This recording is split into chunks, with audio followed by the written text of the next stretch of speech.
சனாதனத்தை dengue malaria போல் ஒழிக்க வேண்டும் என்று பேசிவிட்டு உச்சநீதிமன்ற கண்டனத்திற்கு பிறகு வாய் திறக்காமல் இருக்கிறது திமுக.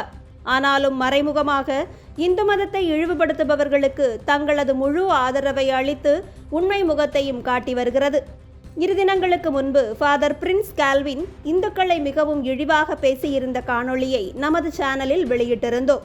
இதே பாதிரியாருக்கு எதிராக பல தரப்புகளிலிருந்தும் புகார்கள் எழுந்த நிலையில் 3 பிரிவுகளின் கீழ் வழக்கு பதிவு செய்ததோடு காவல்துறை தனது கடமையை நிறுத்திக் கொண்டுள்ளது.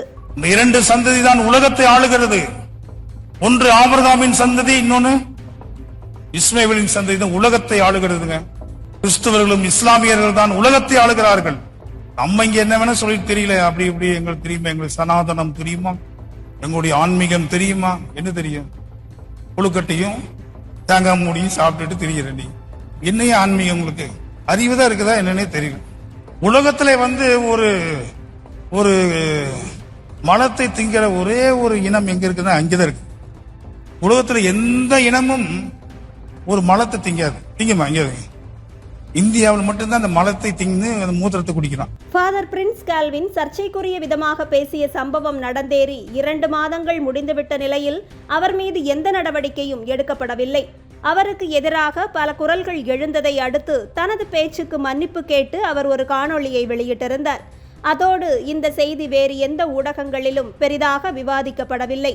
ஆனால் இந்த நபர் தேவாலய காணிக்கை பணத்தில் ஊழல் செய்கிறார், பலவித மோசடிகளில் ஈடுபடுகிறார், இவர் மீது பாலியல் தொடர்பான புகார்களும் நிலுவையில் உள்ளன என இவரது தேவாலய உறுப்பினர்களை புகார் அளித்துள்ளதோடு இவர் மீது நடவடிக்கை எடுக்க கோரி உள்ளிருப்பு போராட்டத்தையும் நடத்தியுள்ளனர். இந்த போராட்டம் நடைபெற்றும் 2 மாதங்களான பிறகும் இவர் மீது எந்த நடவடிக்கையும் எடுக்கப்படவில்லை என்பதோடு இவருக்கு ஆதரவாக வாதாட திமுகவின் NR இளங்கோ முன்வந்துள்ளார். இந்துக்களின் நம்பிக்கையை கீழ்த்தரமாக விமர்சித்தவர் மீது நடவடிக்கை எடுக்கவில்லை என்பதே திமுகவின் லட்சணத்தை தோலுரித்து காட்டிக் கொண்டிருக்க, ஊழல்வாதிகளுக்கு எப்போதுமே திமுகவின் துணை இருக்கிறது என்பதுதான் இங்கு குறிப்பிட வேண்டிய ஒன்றாக இருக்கிறது.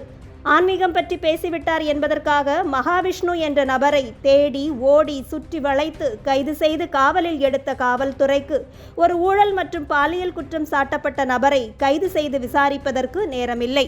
மேலும் இந்து மதத்தை கேவலப்படுத்திய நபரை கைது செய்ய தைரியமில்லை என்று பலரும் விமர்சிக்க தொடங்கியுள்ளனர்.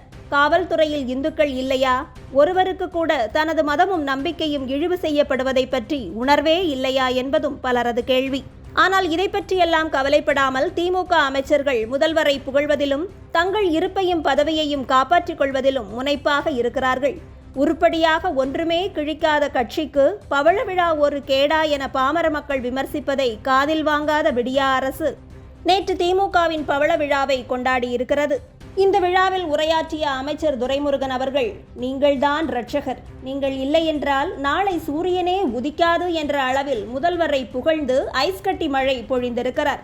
எப்படியாவது துணை முதல்வர் பொறுப்பை தனக்கே கொடுத்து விடுங்கள் என காலில் விழாத குறையாக துரைமுருகன் அவர்களும் அமைச்சர் உதயநிதியும் பேசிக்கொள்வது திமுகவின் அவல நிலையை வெளிக்காட்டி வருகிறது. நான் தளபதி கொண்டு சொல்கிறேன், நீங்கள் தான் எங்களுடைய ரட்சகர், நீங்கள் தான் திமுக கழகத்தினுடைய கர்த்தா, நீங்கள் தான் தமிழனுடைய தலையெழுத்தை மாற்றாமல் கட்டுவதை பாதுகாக்க வேண்டியவர். எங்களுக்கு எல்லாம் நீங்களாக இருக்கிறீர்கள். உங்களை வாழ்த்த வேண்டும் என்ற எனக்கு ஆசை. ஐயனாக ஒன்று சொல்லுகிறேன், நண்பர்களே, நான் மட்டும் ஆற்றினால் போதாது. இதோ குழுமி இருக்கிறது, லட்சக்கணக்காக வெட்ட வேண்டும். நான் தளபதி என்று சொல்லுவேன். ஒவ்வொருவரும் கையை உயர்த்தி வாழ்க என்று சொல்ல வேண்டும். கையை தூக்காதவர் பக்கத்தில் இருக்கிற கூட்டணி தளபதி அவர் தளபதிகள் தளபதி அவர்கள் தளபதி அவர்கள். முப்பெரும் விழா, நூற்றாண்டு விழா, பவள விழா, இதற்கெல்லாம் யார் அப்பன் வீட்டு பணத்தை செலவழிக்கிறார்கள்? இதற்கு மட்டும் நிதி இருக்கிறது. பள்ளிக்கல்வித்துறையின் அடிப்படை தேவைகளுக்கு நிதி இல்லையா என்பதே நமது கேள்வி. மேலும் இந்த விழாவில் புதியதாக மு.க. ஸ்டாலின் விருது என்ற ஒரு விருது அறிமுகம் செய்யப்பட்டுள்ளது. எந்த துறையில் என்ன சாதித்து விட்டார் என்று இவரது பெயரில் விருது வழங்க வேண்டும் என்பதே பலரது கேள்வி. அது மட்டுமல்லாமல் 908 கோடி ரூபாய் அபராதம் கட்ட வேண்டிய திரு ஜெகத்ரட்சகன் அவர்களுக்கு கலைஞர் விருது கொடுத்து சிறப்பித்திருக்கிறது திமுக. இந்த செயல் திரு கருணாநிதிக்கு அவமானமா? திமுகவிற்கே அவமானமா அல்லது இது போன்ற கேவலவாதிகளை எல்லாம் நம்பி வாக்களிக்கும் தமிழக மக்களுக்கு அவமானமா என்பதை அறிவார்ந்த மக்கள் விவாதித்து புரிந்து கொள்ள வேண்டும்.